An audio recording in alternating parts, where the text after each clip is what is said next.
untuk mengajukan soalan, sila nanti saya akan tulis dan saya akan sampaikan pada akhir dari pembicara ketiga nanti. Terima kasih kepada Bapak Kafrawi. Ya, sama-sama.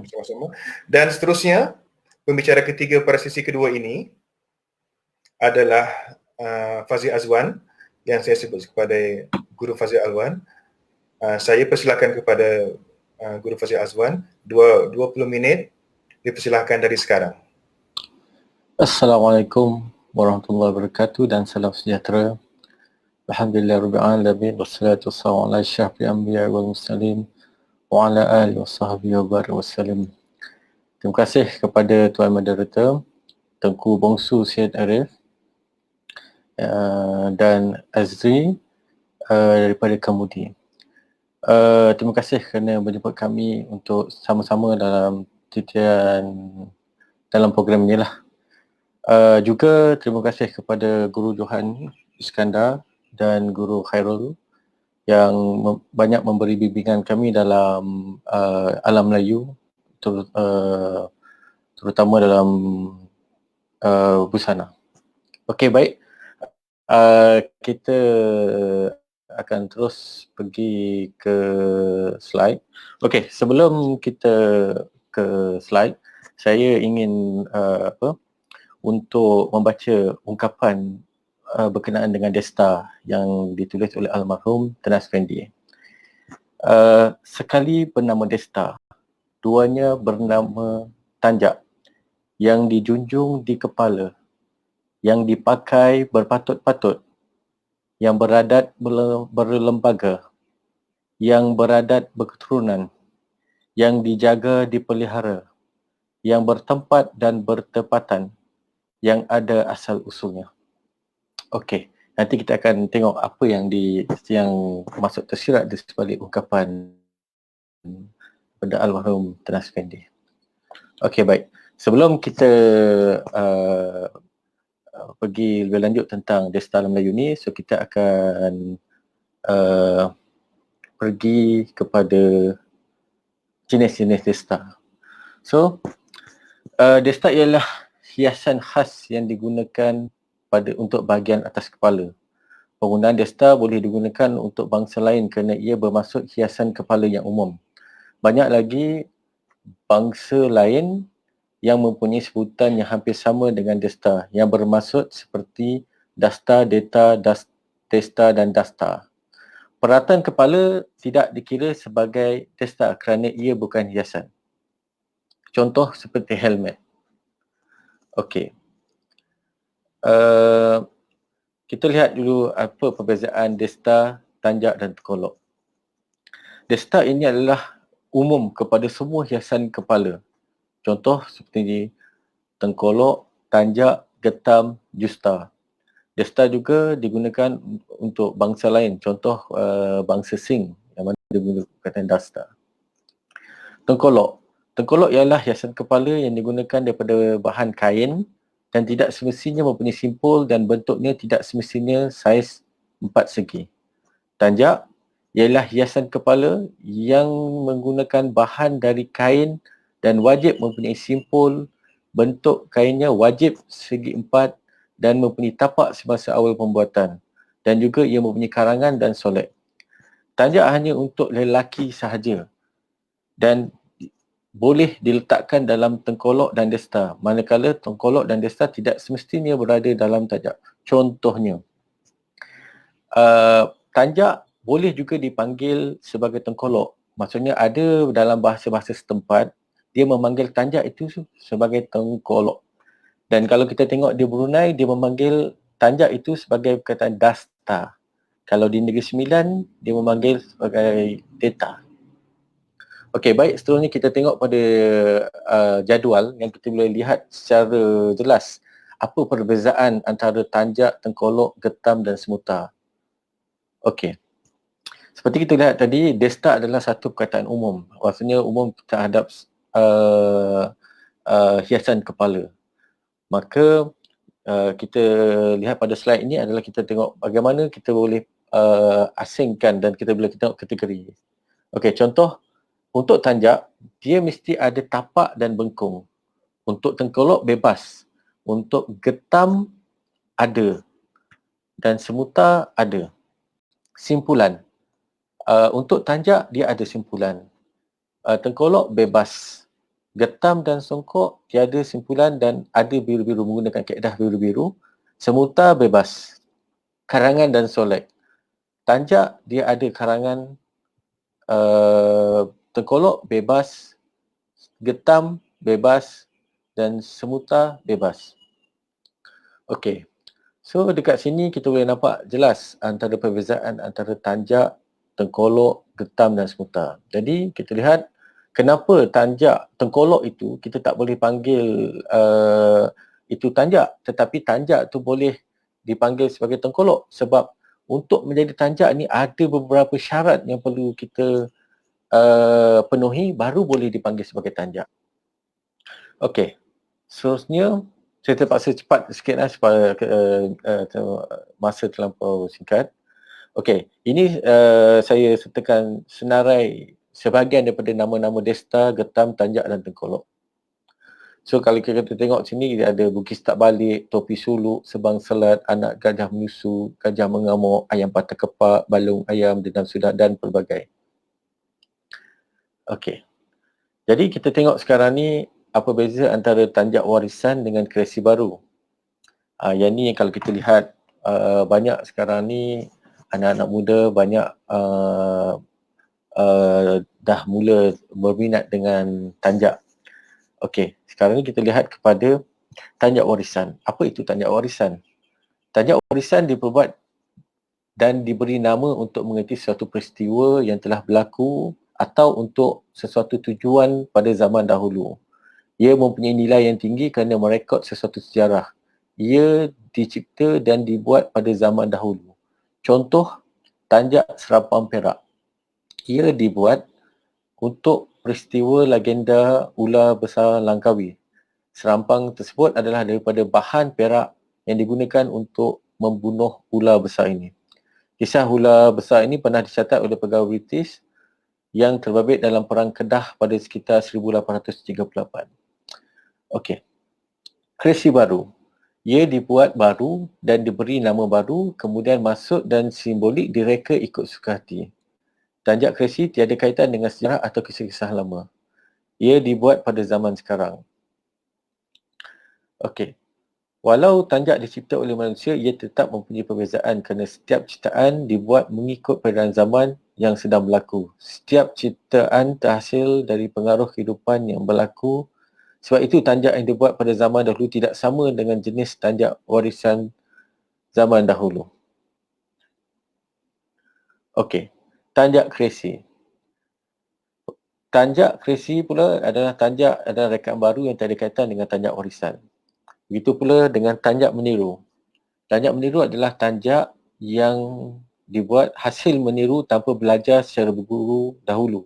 Tanjak hasil meniru mempunyai kesan yang buruk seperti mengelirukan generasi akan datang akibat bentuk yang tidak sama dan tidak boleh dijadikan sumber generasi akan datang untuk mencari asal-usul dan jati diri bangsa Melayu, merosakkan sejarah, menghapuskan sejarah dan bukti asal-usul bangsa Melayu.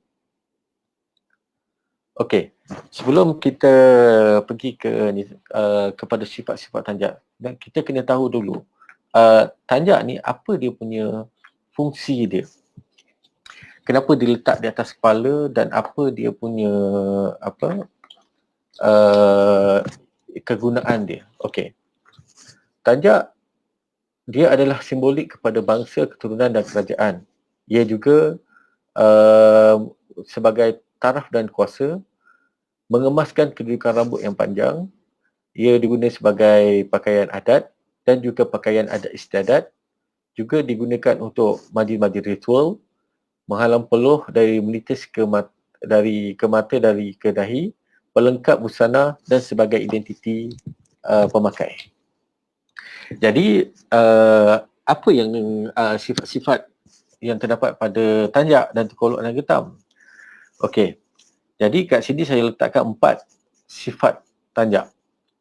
Okey, yang pertama dia ada bersifat sombong, garang dan tegas. Duka, sedih, sabar. megah, mewah, bunga ataupun cinta. Jadi setiap tanjak yang dikarang itu dia mesti ada karakter dia, dia ada sifat dia. Jadi kalau kita buat tanjak itu untuk seorang panglima ataupun laksamana, dia mesti ada ciri-ciri yang sombong. Sombong di kata ni bukan sombong yang negatif. Maksudnya dia ada satu sifat yang kalau untuk berunding ataupun dia mesti ada sifat sombong tu. Dan garang, dan kalau kita lihat muka dia pun, air muka dia kita akan nampak dia garang dan tegas. Okey, seterusnya duka dan sedih dan sabar. Contoh Takur Tukar Besi, iaitu seorang yang ilmuwan yang sangat berilmu tetapi tidak menunjuk dengan ilmuwan dia. Berkenaan dengan Bugis Tak Balik pula adalah mengenang kisah 5 bersaudara yang keluar daripada tanah Bugis yang berkhidmat di tanah Melayu. Maka tanjak itu adalah mengenang kisah, maksudnya dia bersifat sedih. Okey, megah dan mewah. Yang ni kita kena pastikan kalau kita buat kepada ketua ataupun sultan, mesti kena ada satu tanjak yang kita boleh menampakkan sebagai megah dan mewah.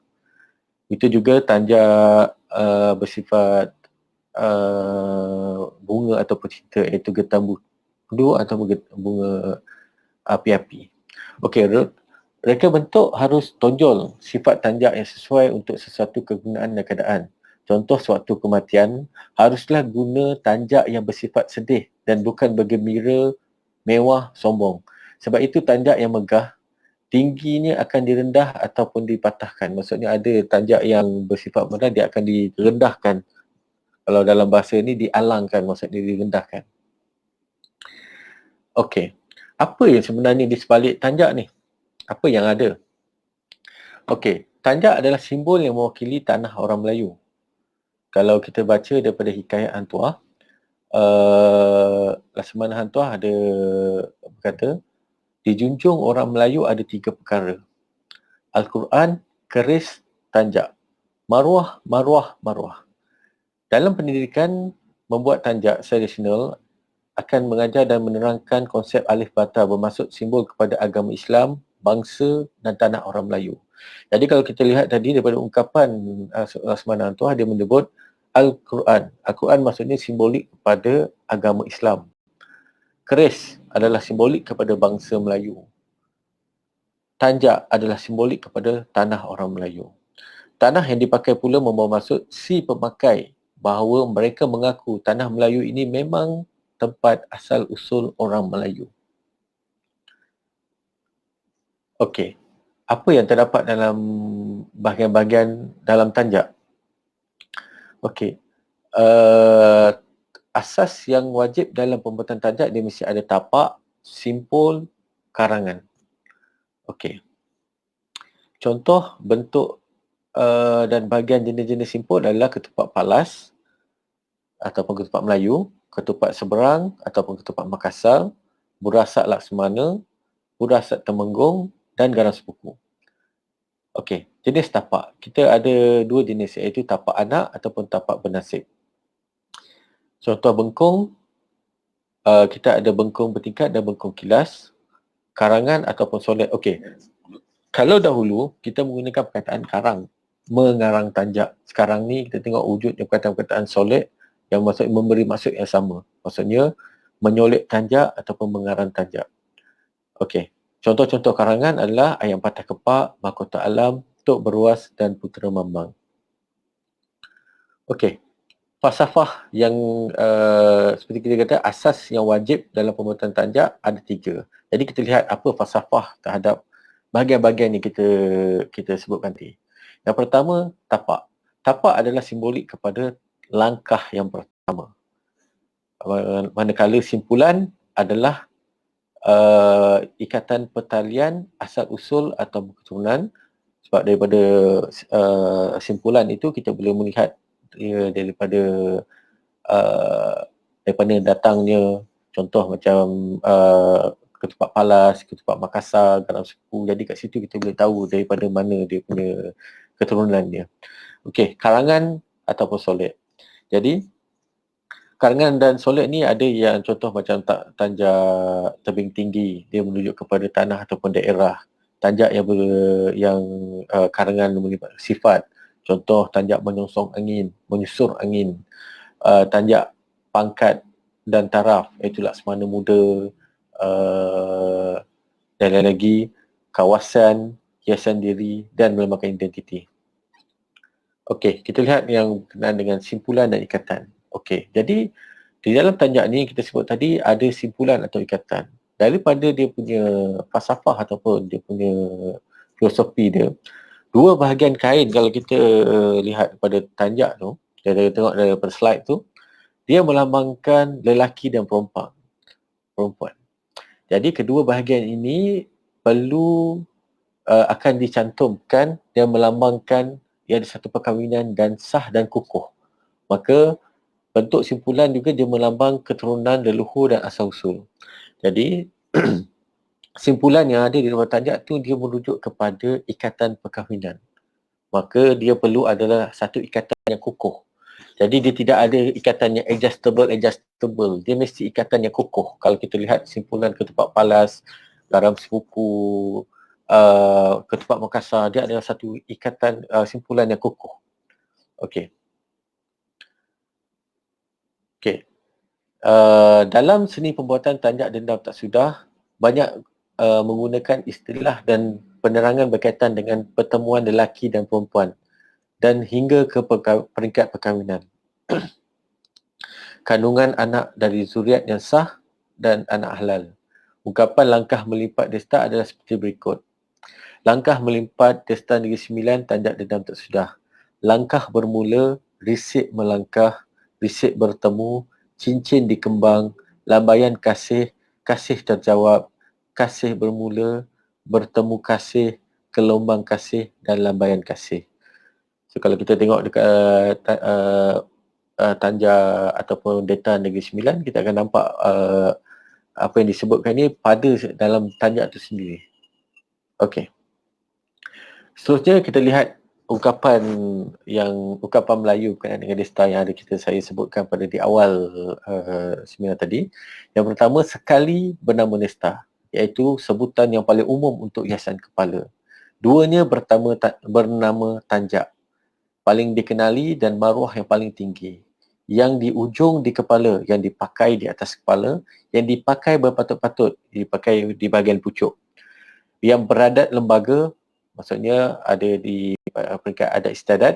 Beradat berketurunan, maksudnya di bahagian simpul yang boleh merujuk kepada keturunan apa. Yang dijaga dan dipelihara, yang asli bukan rekaan baru. Yang bertempat dan bertepatan, adab dan cara pakai. Dan ada usul-usulnya, asal usulnya. Maksudnya dia menggunakan tisisan terimba. Jadi kita lihat tadi tisisan terimba apa? Maksudnya setiap tanjak dia mempunyai tisisan terimba. Apa itu tisisan terimba? Tisisan terimba adalah kalau ikutkan dia adalah kembangan daripada satu tanjak kepada satu tanjak lain. Contoh ringkas kembangan tanjak Tengkolok adalah daripada yang pertama hingga selepasnya. Okey, contoh kita lihat sebagai yang daripada slide ni. Kita lihat ibu, dan contoh ini ibu tanjak dia adalah Takut Tukang Besi.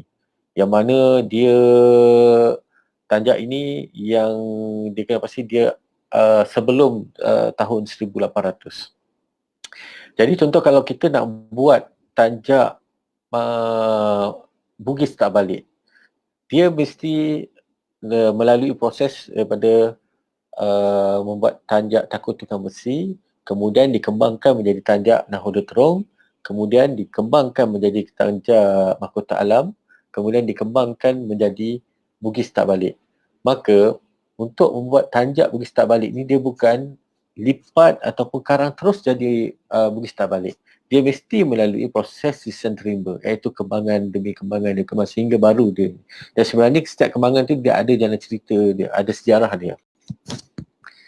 Okey. Apa pentingnya untuk tisisan terimba? Okey.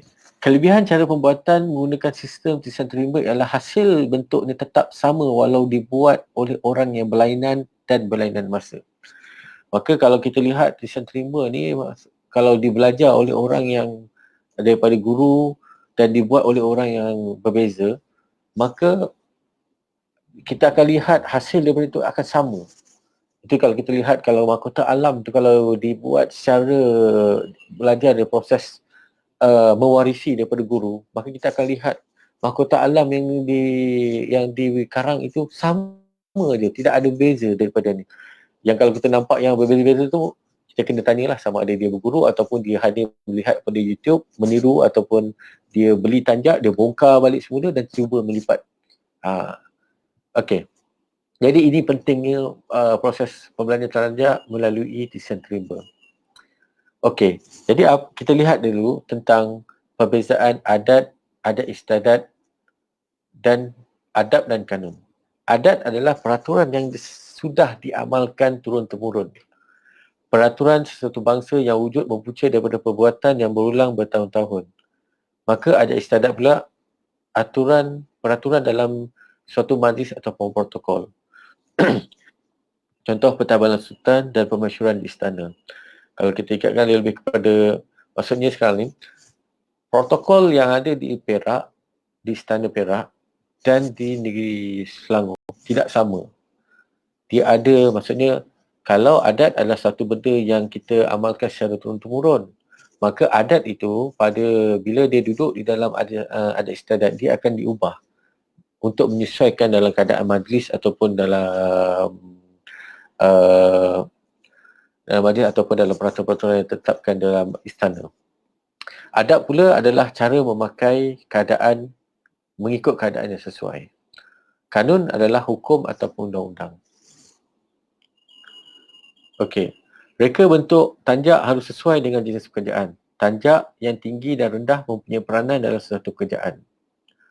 Okey. Tadi kita lihat tentang apa yang syarat-syarat tanjak, apa perbezaan tentang tanjak, tengkolok, desta. So sekarang kita lihat apa lagi pantang larang dalam tanjak. Dalam pembuatan tanjak juga ada mempunyai larangan. Ia kerana adalah sesuatu yang dijunjung di atas kepala dan mempunyai simbolik yang tinggi. Antara larangan ialah berbentuk huruf ya. Maksudnya kita tak nak tanjak yang kalau kita pakai dia berbentuk huruf ya. Kerana ya ni adalah simbolik kepada kematian. Kuning tidak boleh menggunakan kain daripada warna kuning zafran. Tidak boleh melangkah kain dan memijak kain dengan tapak kaki. Dan larangan memakai tanjak yang dipakai oleh sultan yang mati dibunuh. Maksudnya sultan yang mati dibunuh yang belum mendapat pembelaan. Okey. Tanjak hanya dipakai oleh lelaki sahaja. Jadi kalau kita lihat, kita nampak ada perempuan yang memakai, yang itu kita boleh lihat nanti slide seterusnya saya akan terangkan apa yang mungkin boleh menjawab kepada persoalan tentang kenapa tanjak itu hanya dipakai oleh lelaki saja. Desta Melayu mempunyai banyak persamaan dengan bangsa Yaman dahulu. Kalau kita lihat, mereka menggunakan ikatan kepala. Kalau kita lihat dia punya ni sama seperti macam ikatan sebutar. Punca kekeluaran tanjak yang dipakai oleh perempuan. Dalam hikayat atau syair Siti Zubaidah dalam sejarah kesejahteraan Melayu menerangkan bahawa Siti Zubaidah memakai tanjak dan memakai adalah kerana untuk menyamar sebagai seorang lelaki demi menyelamatkan suaminya. Bermaksud dia memakai tanjak itu dengan berbusana Melayu lelaki hanya untuk menyamar, bukan untuk pakaian sebagai pakaian harian. Jadi kita tengok tadi kita tengok pada tanjak, sekarang kita lihat pada getam. Getam adalah sejenis hiasan kepala yang menutup seluruh bahagian atas kepala.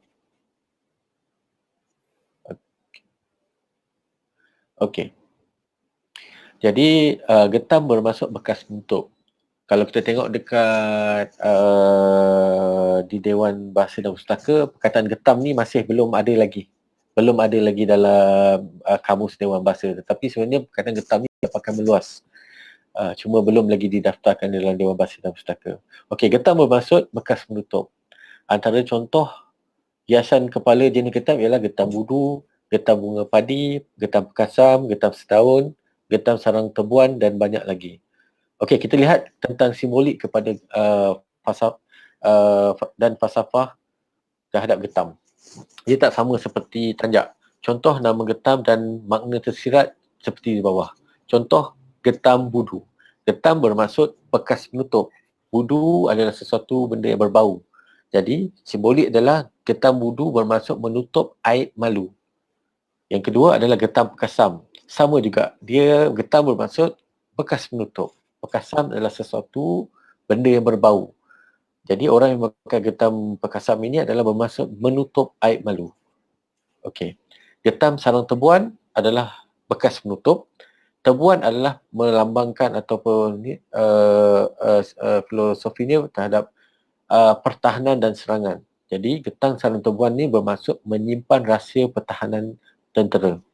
Getam bunga padi yang daripada Kedah, getam bermaksud bekas penutup, bunga padi melambangkan kerajaan. Maka getam bunga padi bermaksud menyimpan rahsia-rahsia kerajaan. Jadi itu yang sebalik kepada apa yang falsafah terhadap orang yang memakai getam.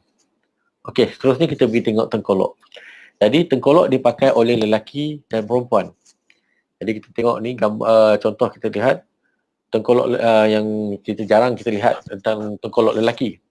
Okey, tengkolok lelaki adalah berbentuk seakan-akan tanjak. Bezanya bentuk kain, saiz kain dan cara pembuatan tengkolok adalah bebas dan bukan seperti syarat-syarat dalam pembuatan tanjak.